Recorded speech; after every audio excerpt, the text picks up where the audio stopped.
Саламатсызбы? Сиз сунуштаган мыйзам долбоору кандай аталат? Анын максаты эмнени көздөйт? Анын үчүнчү суроо, эгер дал кабыл алынса, элге кандай пайдасы тиет?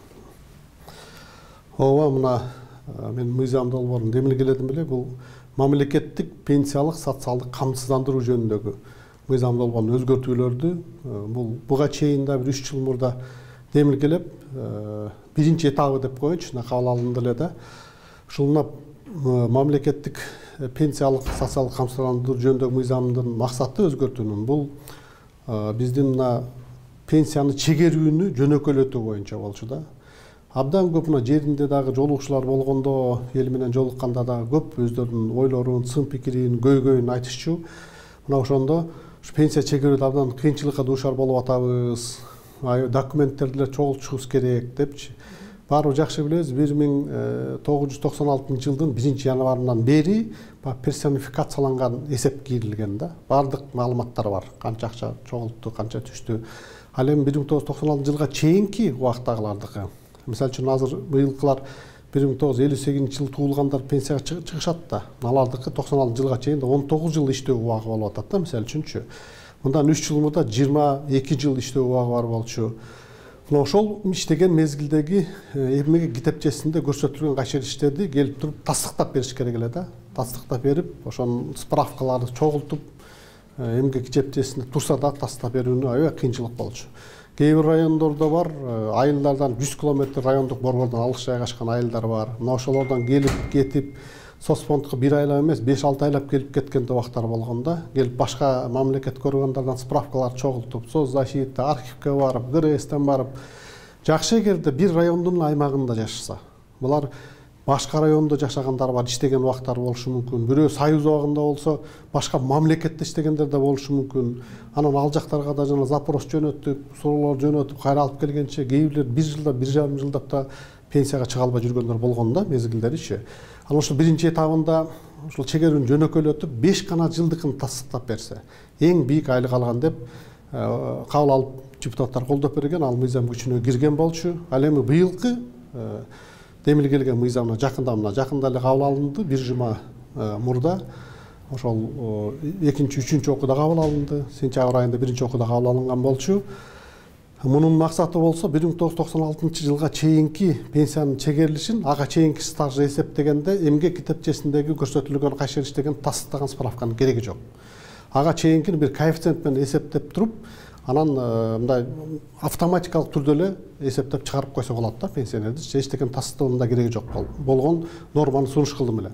Муну да депутаттарыбыз колдоп берди. Эми бүгүнкү күндө бул кабыл алынгандан кийин жашы жеткен пенсияга чыккандардык. Бул где-то бир 65-70% экен.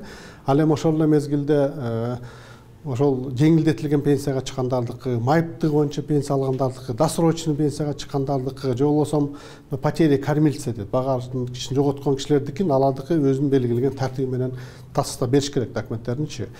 Пенсия жашына келгендер пенсияга чыкканды, пенсия чегерүүдө азыр эч кандай буюрса, мына азыр биз тапшырмада бердик, программа атайын иштелип чыга турган болсо, эч кандай арыз да берүүнүн кереги жок болот да.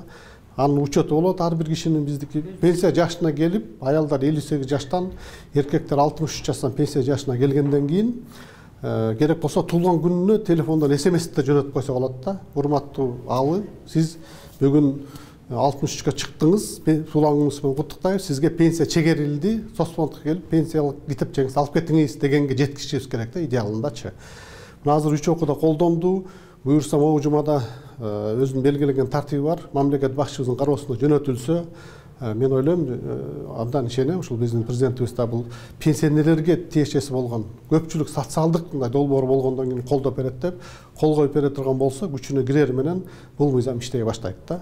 Ошондо мамлекеттик кызматкерлерге көбүрөөк жүк жүктөлүп, пенсионерлер жөнөкөй кадрларга шарт түзүлөт. Мында алар өзлөрү чуркачок, айылдан айылга справка чогултуп, бардык жака негизи ушундай. Ооба, азыр мында биринчи этапта кабыл алынган ошондой болчу да. Ошол соцфондко кагаз керекпи, справка. Эмне себептен аны биздин 30 жыл 40 жыл бүт өмүрүн мамлекет үчүн берип иштеген эмгек кылган аксакалдарыбыз, эжелерибиз, аталарыбыз келип туруп, апаларыбыз ар кимдин эшигин сагалап чогултуп жүрүш керек деген ойду айтканбыз да.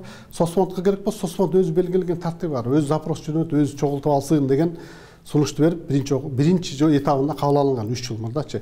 Ал эми азыркысы бул мамлекеттик кызматкердин соцфонддун ишинде абдан жеңилдетет да. Себеби эчтекени тастыкта бирөөдөн сурап да кереги жок. 96-жылга чейинки стажын бир коэффициент менен эсептелет. Ошо азыркы мисалы үчүн 50 жылкылар чыгып атса, эркектерге 19 жыл, аялдарга 14 жылга көбөйтүп, бул деген минималдык айлык акы менен коэффициент менен 2,5 коэффициентке көтөрүлөт. Ошондо дагы бир эмесин өзгөчөлүгүн айта кетейин. Эгерде буга чейин мисалы үчүн катардагы фермер же тамекеде иштеген, же айдоочу болуп иштеген, мисалы үчүн да иштегендер болсо, 96 жылга чейин эсептеп келгенде бир 450-420 адам баштап, бир 730-720 чейин сомго чейин 96 жылга чейинки пенсиясы эсептелип чыгып жүрүптү да, биз анализ кылып көрсөкчү. Анан бул жерден мисалы үчүн чоң бир кызматтарда иштегендер болсо, алардыкы мүмкүн 710-720 сом болгондур. Катардагы жана кишилердики 450-430 сом кошулуп эсептелип келген.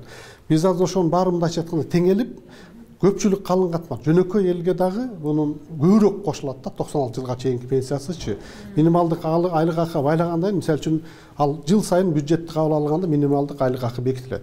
Бүгүнкү күндө 1840-1860 сом болуш керек. 2022 жылга алдын ала алып келип атат 2200 депчи. Ошол 2200 сом менен эсептей турган болсок, бизчи анда орто эсеп менен жана 450 сомдун ордуна 901 сом менен чыгып кетип атат да. 901 сом болуп атат. Ал эми жана 710 сом, 20 сомго деле чегелгендер, чоң кызматта жүргөндөр делчи, алар азыраак кишилер, алардын саны, алардыкы дагы 901 сомго, алардыкы дагы бир 200 сомго жакын көтөрүлүп атат. Ал эми жөнөкөй кызматта иштегендердики, биздин ата-апаларыбыздыкы бир 2 эсеге жакын көтөрүлүп атат да суммачы. Ошондуктан менимче алардын эч кандай мындай дооматы болбойт болуш керек, нараачылыгы болбойт болуш керек. Ошол эле мезгилде мыйзам долбооруна сунуш бердим. Биз кирип коелу, эгерде бирөө макул эмес болсо, ошол пенсиясы менен анда 3 жылдык мөөнөттөн убактысы болот, мүмкүнчүлүгү болот. Кайра арыз жазып, өзүнүн суммасын териштирип, кайрадан да бир каратып алганга деген дагы бир мындай норма калтырып койдук да. Буюрса ушул кабыл алуу күчүнө кирсе, менимче соцфонддун кызматкерлерине жеңил болот. Чогултпай эле автоматически эле программада кирип турат.